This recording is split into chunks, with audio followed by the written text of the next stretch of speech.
Assalamualaikum warahmatullahi wabarakatuh.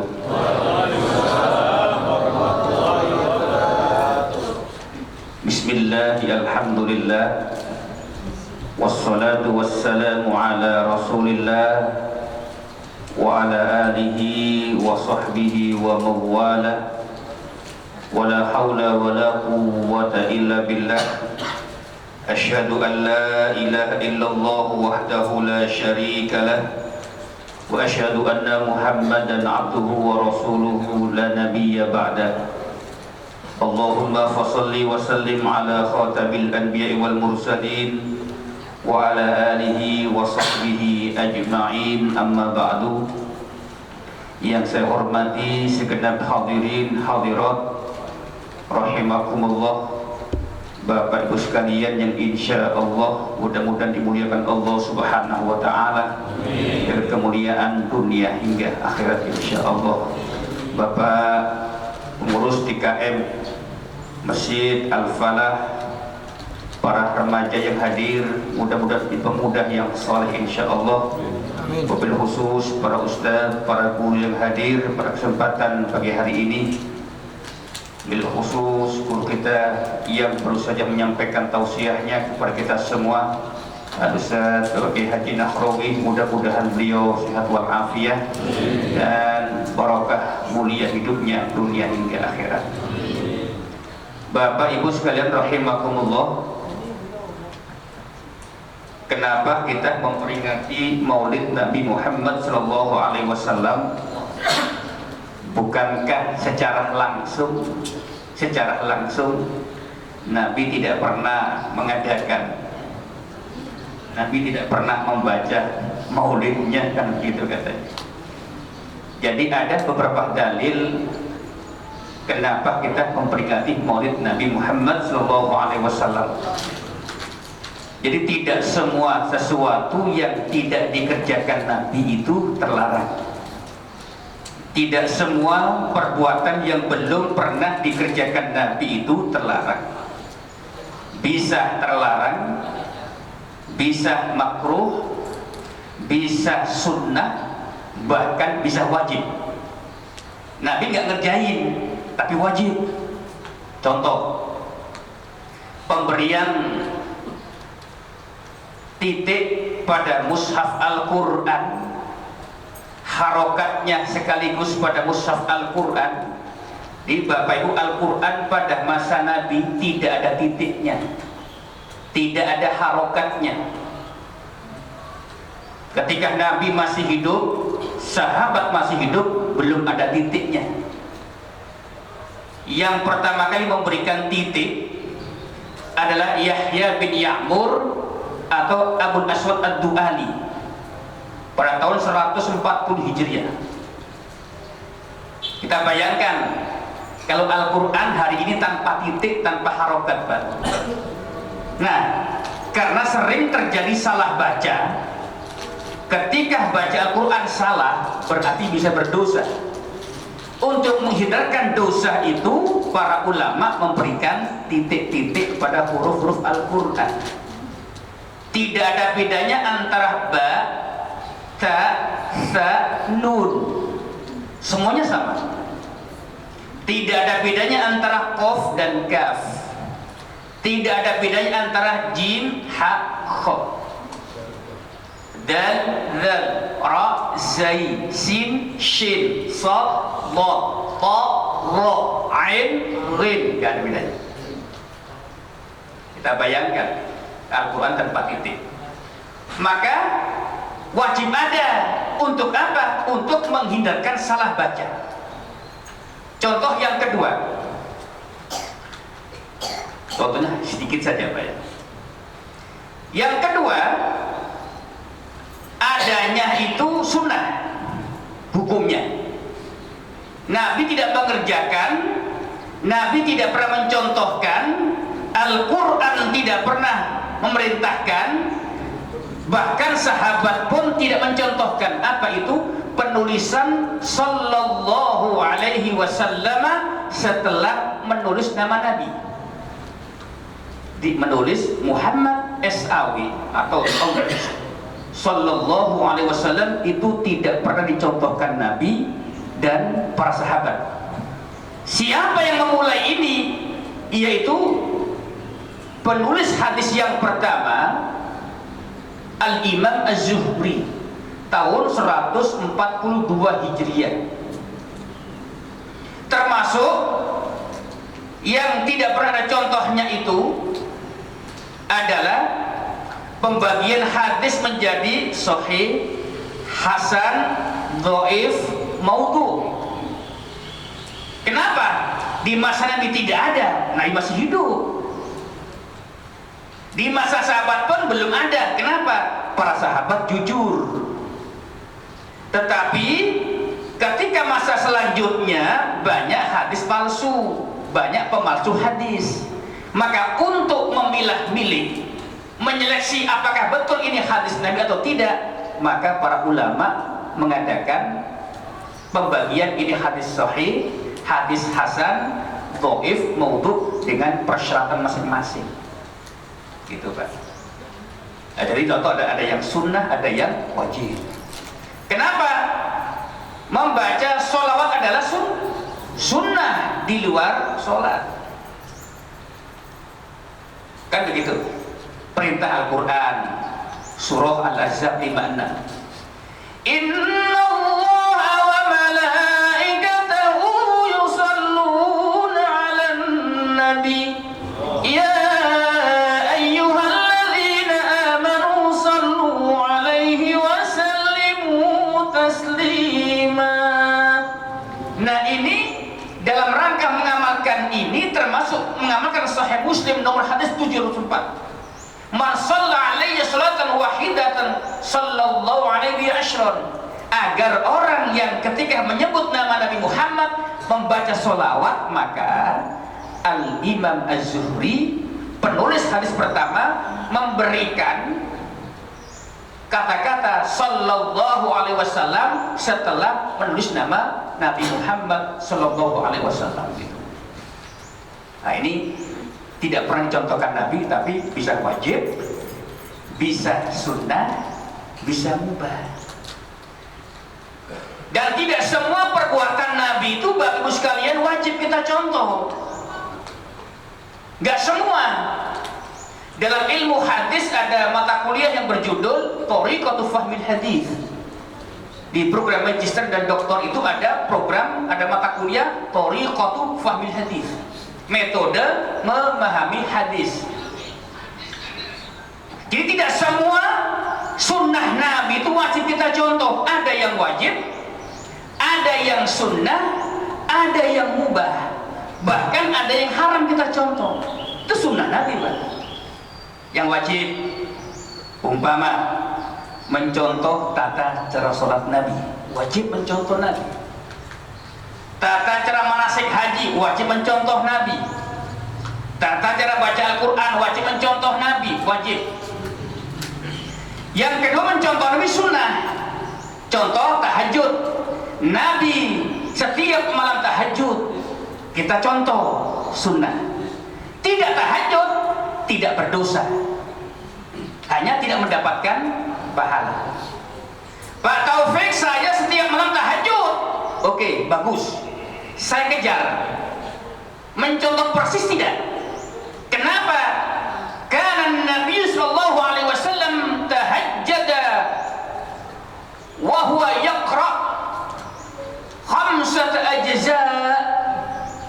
Nabi itu kalau tahajud sampai membaca 5 juz, Pak.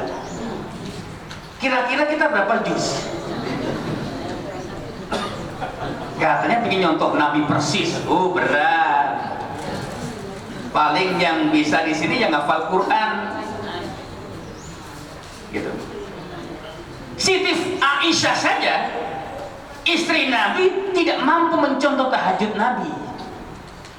Abdullah ibnu Abbas pun pernah ingin tahajud bersama Nabi. Oh, Nabi masih lama berdiri, Ibnu Abbas sudah terkapar tidur. Gitu, Pak. Tapi dapat pahala meskipun waladdallin.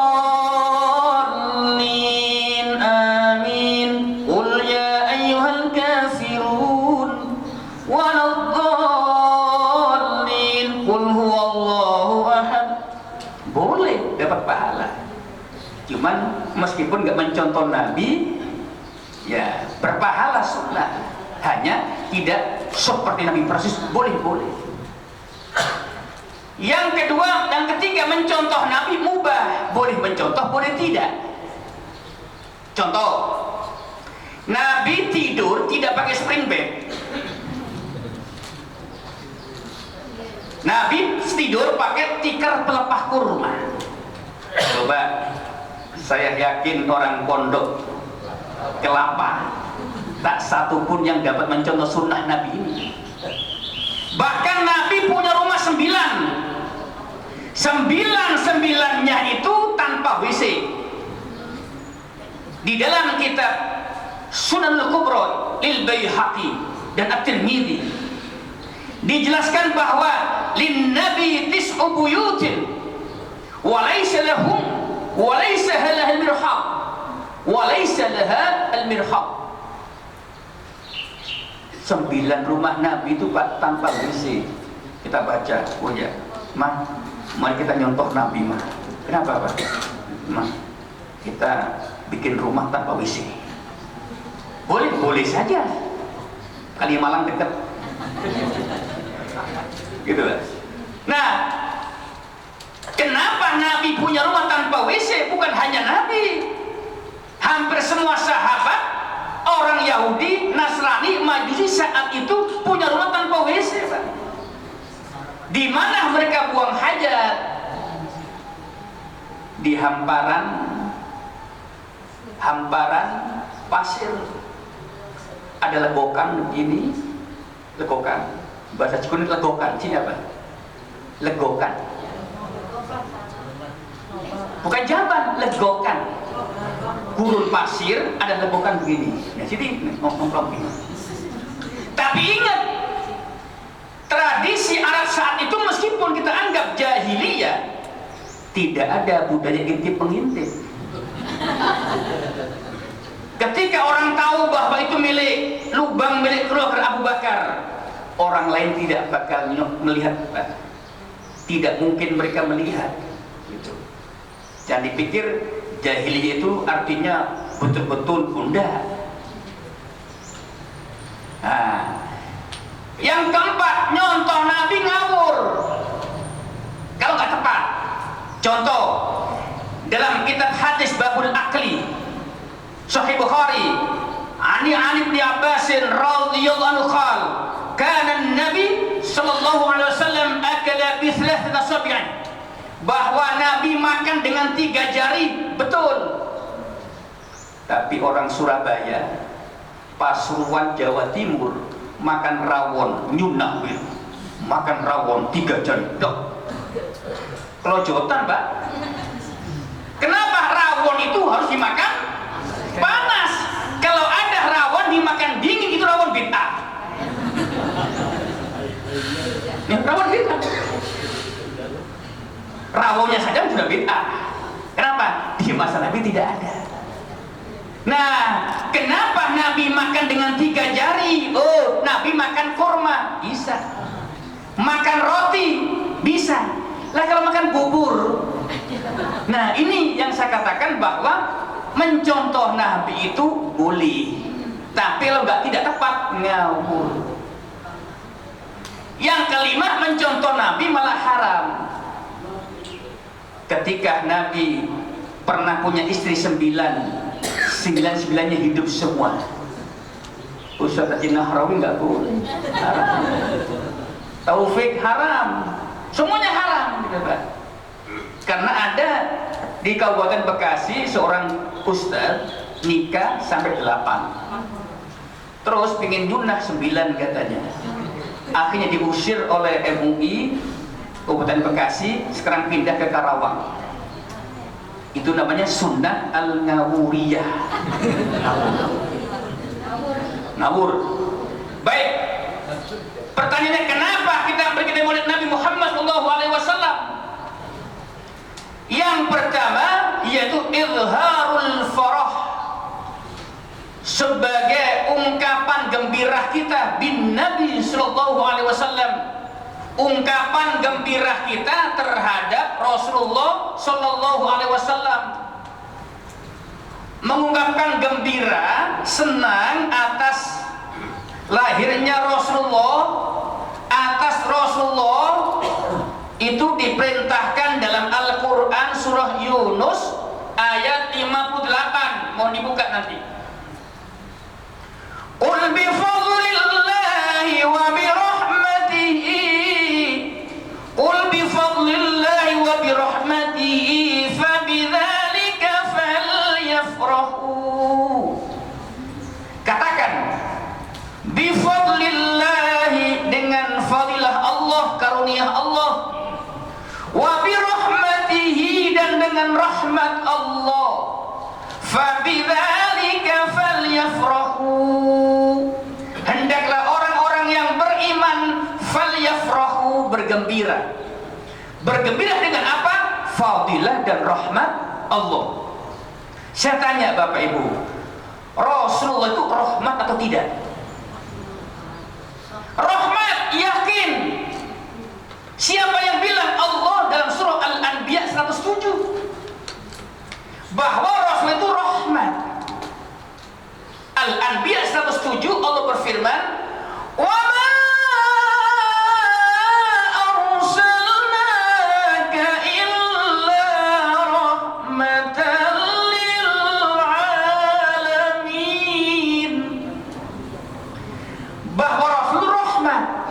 Surah Yunus ayat 58, qul bi fadlillah wa bi rahmatihi, katakan dengan fadilah Allah dan rahmat Allah, fa bidzalika falyafrahu, hendaknya orang-orang beriman bergembira. Nah, hari ini kita bergembira dengan rahmat Allah itu berupa terutusnya Nabi besar Muhammad sallallahu alaihi wasallam.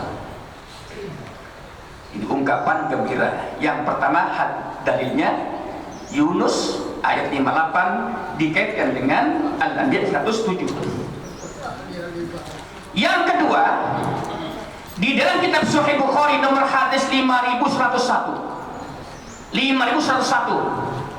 di babun nikah, itu ada hadis dari Al-Abbas radhiyallahu an, paman Rasulullah, kana fi manami ra'a Aba Lahabin fi hibbati si'ati. Al-Abbas paman Nabi bermimpi berjumpa dengan Abu Lahab dengan kondisi yang sangat mengenaskan, mendapat siksa yang bertubi-tubi terus-menerus di alam kuburnya karena kekafirannya kepada Allah dan Rasulnya itu. Kemudian Abu Lahab bilang, bi an yukhaffif Allah subhanahu wa ta'ala adzabahu kulla yawm itsnain lisururi bi Ahmad, bahwa Abu Lahab ini tetap disiksa hari Senin, namun untuk Senin itu sedikit diringankan. Kenapa? Karena pernah bergembira dengan lahirnya Muhammad sang keponakan itu. Bagaimana Abu Lahab senang dengan sang keponakan itu? Dia punya maula perempuan, dia punya budak perempuan. Budak perempuannya itu memberikan kabar, hai Abu Lahab, keponakan Anda lahir, anak dari saudara Anda lahir, diberi nama Muhammad atau Ahmad. Mendengar keponakannya lahir, diberitakan oleh sang budaknya itu, akhirnya Abu Lahab memerdekakan budaknya itu. Nah, ini ungkapan Abu Lahab, saking girangnya, senangnya dengan lahirnya sang keponakan itu, akhirnya Abu Lahab memerdekakan budaknya yang ngasih kabar itu. Idza kana hadza kafirun ja'a dhammuhu bi tabbat yadahu fil jahim muhaddada kana utiya kulla yawmin itsnaini daiman yukhaffafu anhu lisururi bi Ahmad. Abu Lahab saja yang nyata-nyata kafir, yang Allah nyatakan dalam Al-Quran, tabbat yada abi lahabin wa tab. Setiap hari Senin diringankan oleh Allah siksanya, tetap disiksa, tapi untuk Senin diringankan oleh Allah. Kenapa? Lisururi bi Ahmada, karena pernah senang dengan lahirnya sang keponakan. Dan itu Abu Lahab belum tahu kalau keponakannya nanti menjadi musuhnya. Abu Lahab tidak tahu kalau keponakannya nanti jadi Nabi dan Rasul.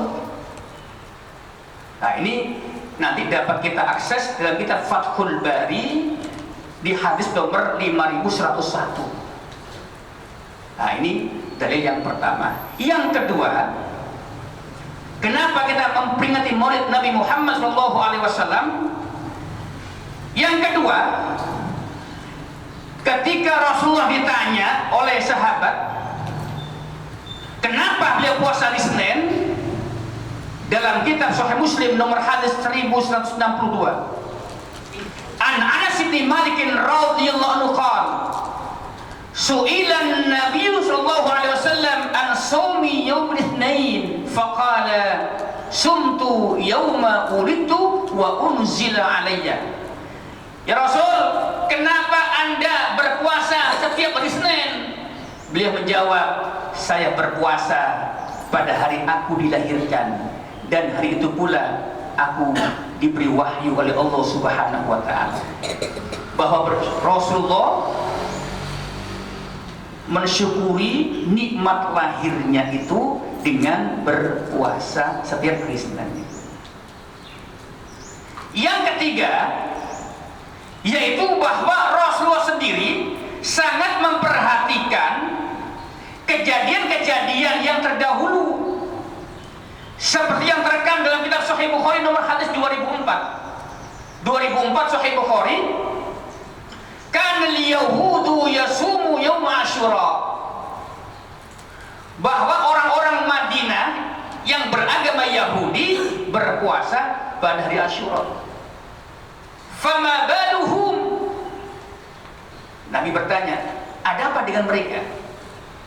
Yasumuna yaum Asyura lianna dzalika al-yawm najjallahu Musa wa bani Israil min Fir'aun, bahwa Allah menyelamatkan Nabi Musa dan kaumnya Bani Israel dari Fir'aun. Apa kata Nabi? Fa ana ahaqqu bi Musa bikum, saya lebih berhak untuk menghormati Nabi Musa daripada kalian. Akhirnya Nabi memerintahkan umat Islam saat itu berpuasa pada bulan Asyura, pada hari Asyura itu. Nah, itu sebelum Ramadan diwajibkan. Setelah Ramadan diwajibkan, Asyura jatuhnya sunnah muakkadah. Artinya Nabi kita saja memperhatikan betul kejadian-kejadian tempo dulu yang terjadi kepada umat-umat terdahulu, termasuk umat Nabi Musa dan Nabi Musa sendiri. Maka cukup sekian dalil tentang peringatan Maulid Nabi Muhammad SAW. Bab kedua, tujuan kita memperingati Maulid Nabi ini diantaranya adalah agar kita mencontoh beliau, betul? Mencontoh beliau. Nabi punya sahabat Nabi banyak, Bapak Ibu sekalian.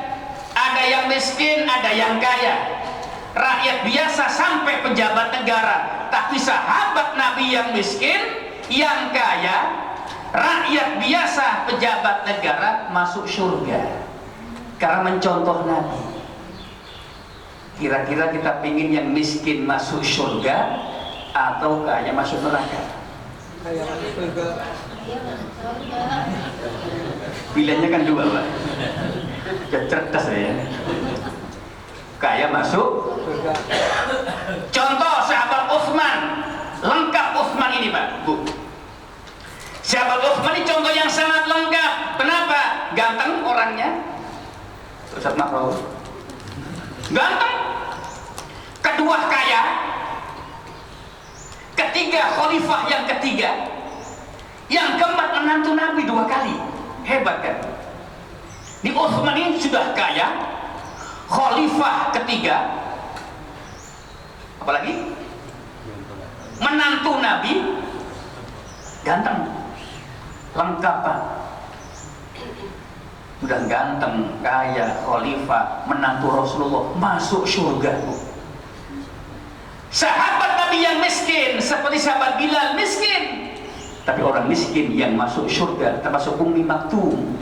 Ummi Maktum buta, tua, tapi masuk surga. Sahabat Nabi yang pejabat. Nah, di sini kan ada pejabat nih, pejabat Pemda DKI. Pejabat, sahabat Abu Bakar, khalifah yang pertama, pejabat yang masuk surga. Pejabat yang kedua, Umar bin Khattab masuk surga. Utsman masuk surga. Sahabat Ali masuk surga. Pejabat. Kenapa? Yang pertama, li'anna aqidatahum safiyatun wa qawiyyah. Sahabat Nabi yang miskin, yang kaya, rakyat biasa, pejabat negara masuk surga. Sebab yang pertama, karena akidah mereka bersih dan kuat. Nabi mengajarkan demikian kepada para sahabatnya, dan Nabi pun termasuk contoh yang pertama, akidah beliau bersih dan kuat. Kita lihat sahabat Bilal. Namun sebelum Bilal, saya contohkan di Galaksi, Bekasi Selatan. Di Bekasi itu ada Jenderal Bintang 2, mantan Kapolda. Waktu menikah berhasil memualafkan calon istri, tapi hari ini sang jenderal dikristenkan istri, termasuk 4 anaknya. Mantan Kapolda, inisialnya B, nama depannya, Bintang 2, dulu berhasil memualafkan istri, tapi di saat usia sang jenderal 53 tahun, pensiun kurang 3 tahun, dikristenkan istri dan termasuk anak-anaknya. Contoh yang kedua, kalau tadi laki-laki, ini sekarang perempuan, masih di Villa Galaksi Blok E, Kelurahan Jakastia, Kecamatan Bekasi Selatan, Kota Bekasi. Rumahnya di belakang Tirtamas, kolam renang. Sekarang pindah karena sudah kaya, pindah ke Villa Galaksi Blok A1, tempat para pejabat dan konglomerat. Kenapa? Wanita ini asal Bima, Nusa Tenggara Barat. Saking pengennya punya suami ganteng dan kaya, akhirnya dia rela masuk Protestan demi punya suami ganteng dan kaya. Betul, suaminya kaya, yang punya apartemen Sumber Arta ini. Bukan hanya Sumber Arta, di Bali punya, di Semarang punya. Ngajinya bagus bu, wanita ini bu. Saya katakan bagus karena memang orang Bima. Yang kedua, memang saya pernah mendengar, innalladzina qalu rabbuna Allahu thumma istaqamu tatanazzalu alaihimul malaikah. Seperti ini ngajinya. Bagus. Tapi ini sudah Protestan. Padahal sahabat Bilal di saat masuk Islam itu dalam kondisi masih muda. Sampai ditawari harta, ditawari pembebasan, tidak mau. Kasih bebas dan harta, sahabat Bilal menolak. Sampai diintimidasi, dilempar batu kepalanya berdarah, terucap Allah Allah. Sampai mau pingsan, terucap ahad ahad ahad. Nah hari ini tidak dilempar batu, tidak sampai mati, gara-gara istri cantik, gara-gara suami ganteng dan kaya, pindah agama. Nah itu naudzubillah. Ini nyata. Sampai kakaknya sang jenderal yang juga bintang 2, jadi adiknya ini di Polri, kakaknya bintang 2 di AD, adiknya bintang 2 juga di AE. Namanya depannya BB semua, bintang 2 semua terakhir. Itu. Padahal Allah Subhanahu wa taala menyatakan dalam Al-Qur'an surah Luqman ayat 13. Wa in qala Luqmanu li banihi wa huwa ya'idhuhu ya bunayya la tusyrik billahi inna syirka la zulmun 'adzim. Berzina itu dosa besar. Menfitnah itu dosa besar. Ini zaman fitnah. Durhaka kepada orang tua dosa besar. Di antara dosa besar yang paling besar musyrik kepada Allah. Musyrik kepada Allah. Contoh kecil, Pak. Ini anak saya. Siapa namanya saya? Anak? Nada? Dafa. Dafa. Ketika ujian nyontek gak, nak? Pernah nyontek? Oh, pernah kan?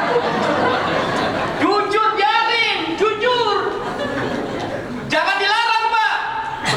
Nah, salah kamu. Bikin malu pokoknya. Jangan. Justru jujur bagus. Jujur bagus. Itu sahabat Nabi salah ngaku, betul. Teruskan begitu jujur. Maksudnya teruskannya jujurnya itu maksudnya. Jujurnya teruskan maksudnya. Saya bilang, kenapa saya tanya Ananda? Di saat anak sekolah nyontek, kenapa nyontek? Gurunya main WA dulu. Wah gitu. Kan guru sekarang begitu ya. Saya sih bukan guru, saya dosen gitu. Ya guru juga sih. Kenapa? Ibu gurunya ke belakang, ke toilet. Udah, contekan dimasukkan ke bangku. Guru ada, ngantuk lagi, bukan. Nah itu. Ketika anak sekolah nyontek, anak kuliah nyontek, dengan asumsi bahwa guru tidak ada, pengawas sedang ngantuk dan lain sebagainya, maka ini lemahnya akidah. Allahu la ilaha illa huwal hayyul qayyum la ta'khudhuhu sinatun wa la nawm. La ta'khudhuhu sinatun wa la nawm. Pengawas boleh ngantuk, pengawas boleh ke belakang, pengawas boleh sibuk dengan WA-nya, tapi Allah tidak pernah ngantuk dan tidak pernah tidur. Maka anak yang akidahnya kuat tidak akan mau menyontek. Kenapa? Oh iya, bu guru memang ke belakang, bu guru ketiduran, tapi Allah la sinatu wa la nawm. Sama Pak dengan pejabat. Boleh KPK meleng, boleh KPK meleng, tapi Allah tidak pernah meleng. Raqibun atidun. Ini dampaknya begitu, Pak. Dampak akidah yang tidak beres itu berdampak sistemik terhadap kehidupan berkeluarga, bermasyarakat, berbangsa dan bernegara. Gitu, Pak. Ini contoh kecil saja, anak kecil nyontek. Contoh besarnya untuk kalangan tertentu yang merugikan bangsa, merugikan rakyat, itu kadang lemahnya akidah tadi itu.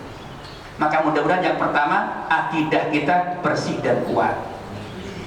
Singkat saja. Yang kedua, kenapa sahabat Nabi miskin, kaya, rakyat biasa, pejabat negara masuk surga? Yang kedua, li'anna nida Allah indahum aula min nida'i ghairillah. Karena seruan Allah bagi para sahabat Nabi nomor 1. Panggilan Allah nomor 1. Contoh kecil. Qabla an yu'adzina al-bilalul adhana lahum wudu'un wa jalisuna fil masjidin nabawiyyi yantadhiruna al-adhan.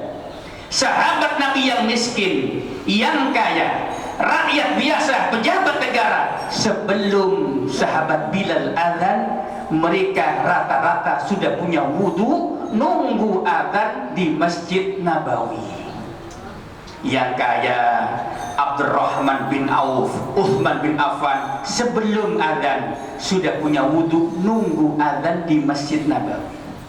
Yang miskin sahabat Abu Hurairah, sahabat Bilal, Ummi Maktum yang buta, yang jauh rumahnya pun detik-detik menjelang azan sudah punya wudhu nunggu azan di Masjid Nabawi.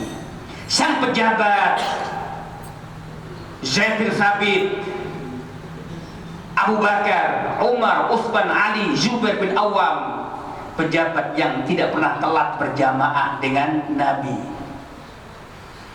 Allahu Akbar, Allahu Akbar. Masjid Al-Falah adzan. Kira-kira Bapak nunggu adzan di rumah atau di masjid? Di rumah. Jujur juga ya. Nah, ini pengen masuk surga kayak sahabat. Itu sahabat Nabi luar biasa. Tapi memang berat, Pak. Aqimis sholata liduluki syamsi ila ghasaqil laili wa qur'anal fajr. Inna qur'anal fajri kana mashhuda. Al-Isra 78. Tampaknya hanya 5 waktu. Oh, berat, Pak. Berat meskipun hanya 5 waktu. Untung 5 waktu. Coba kalau 50 waktu ya. Makanya pernah saya bilang di sini dulu, Sunan Giri, putra dari Syekh Ainul Yakin, anak angkat Sunan Ampel, pernah bilang begini, ler iler tandure wosumiler tak ijo royo tak senggo temanten anyar. Cah angon penekno limbing kuwi, lunyu penekno kanggo baso dodot iro kumitir bedah ing pinggir, tonto mono crumatono kanggo sepo mungkusuri, mumpung padang rembulani, mumpung jembar kalangani, dak surat huri. Ngerti ya? Yang bisa Ustaz Bahrawi. Ngerti? Tanya beliau nanti ya apa artinya begitu. Kenapa Sunan Giri bilang cah angon penekno blimbing kuwi, lunyu penekno kanggo baso dodot iro. Ndak bilang begini, cah angon penekno pelem kuwi. Ngerti pelem? Mangga. Tapi kok blimbing gitu. Apalagi orang Cikunir. Cah angon penekno duren montong. Nah kan lebih enak duren montong. Karena saat itu Sunan Ampel yang di Surabaya, Sunan Bonang yang di Tuban, di Gresik, Sunan Derajat yang di Lamongan berdakwah di dekat pusat kerajaan Mojopahit.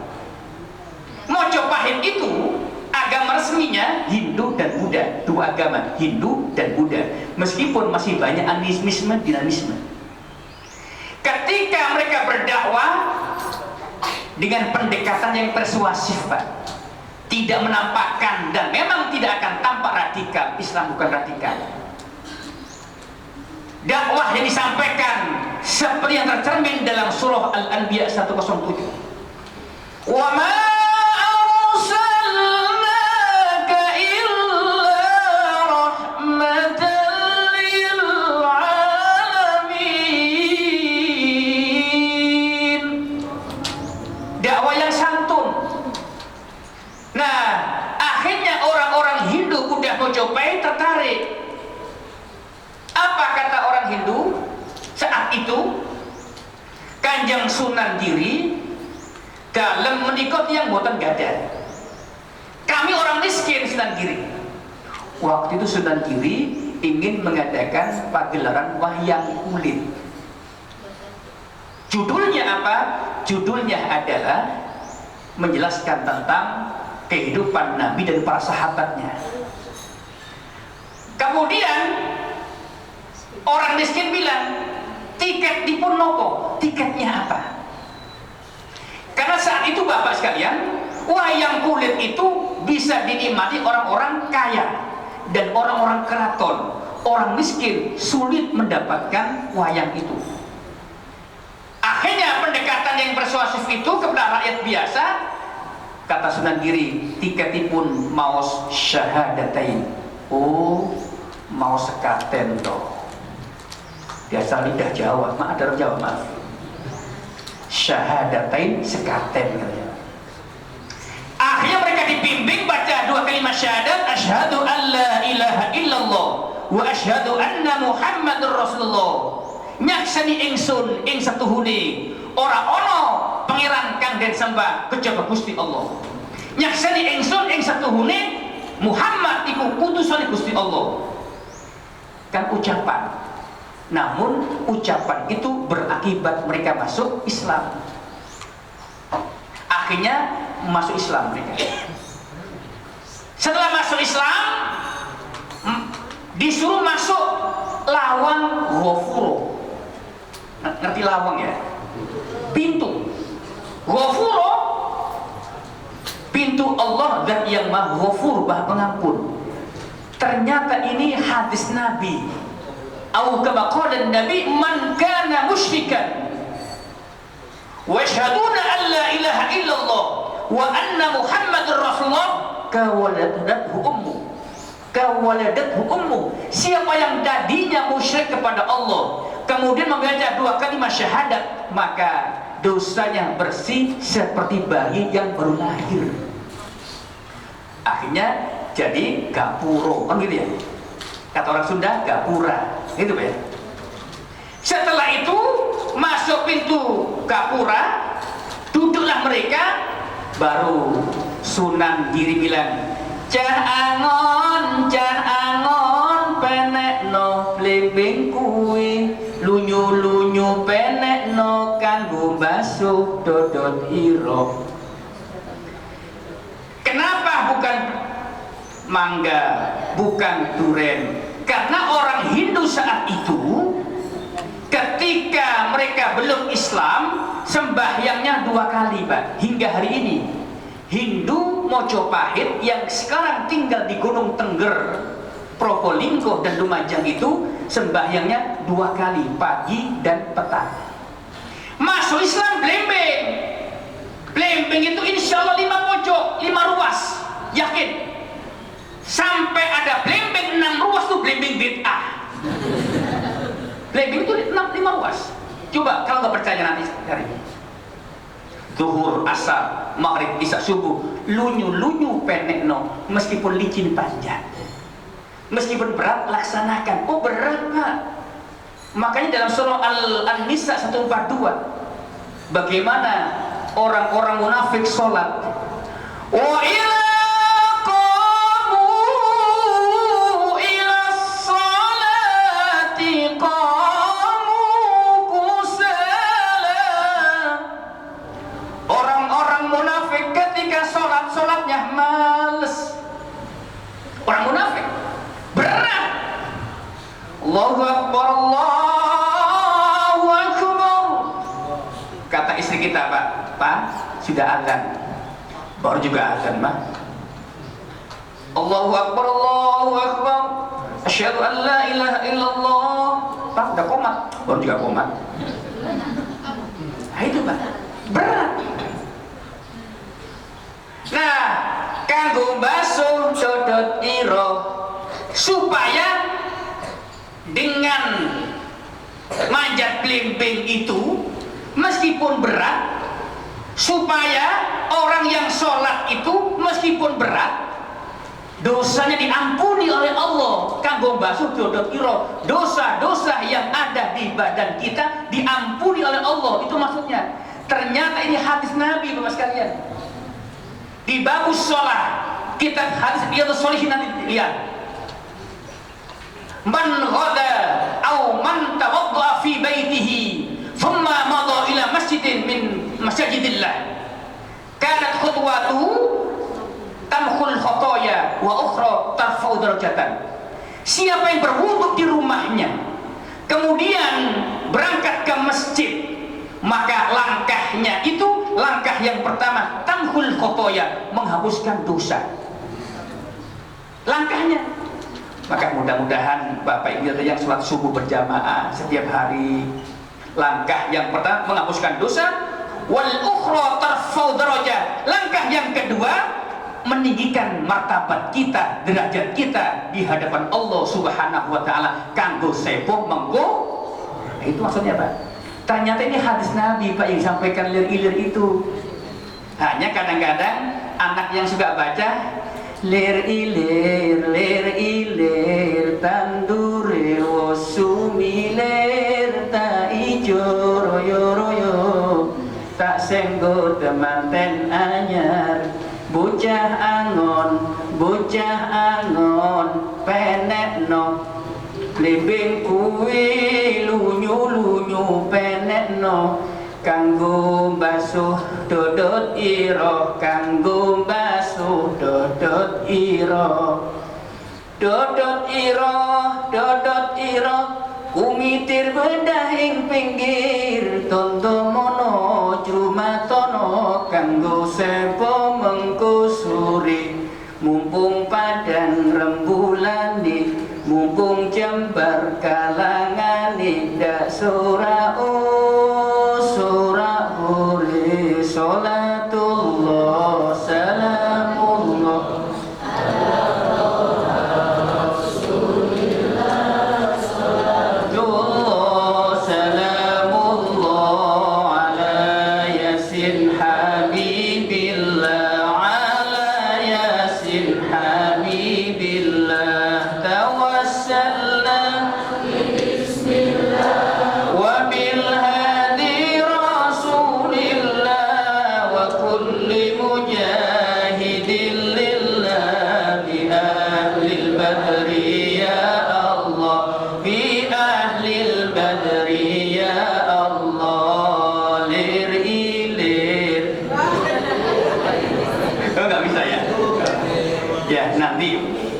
sebelum pulang belajar kabur kita sama kau nanti ya. Ini satu contoh saja. Satu contoh panggilan Allah nomor satu. Contoh kedua, panggilan Allah nomor satu. Nabi punya sahabat namanya Ubaidillah. Ubaidillah ini punya istri namanya Zainab. Saking pengennya masuk surga bersama Nabi. Karena Nabi pernah bilang, ana wa kafil yatim fil jannati ma'i fa asyara bisabbabati wal usta. Aku bersama orang yang menyantuni anak yatim bersamaku di surga, kata Nabi. Sambil Nabi menggerak-gerakkan wa farraja bainahuma, menggerakkan telunjuk dan di tengahnya ini menunjukkan kedekatan Nabi dengan orang yang menyantuni anak yatim. Akhirnya Pak, hadis ini bukan hanya dihafal oleh Ubaidillah. Sampai mendengar hadis ini, ia cari anak yatim piatu. Terkumpullah hampir 75 anak yatim. Dikumpulkan di rumahnya, dibiayai hidupnya, makan 3 kali normal, dididik.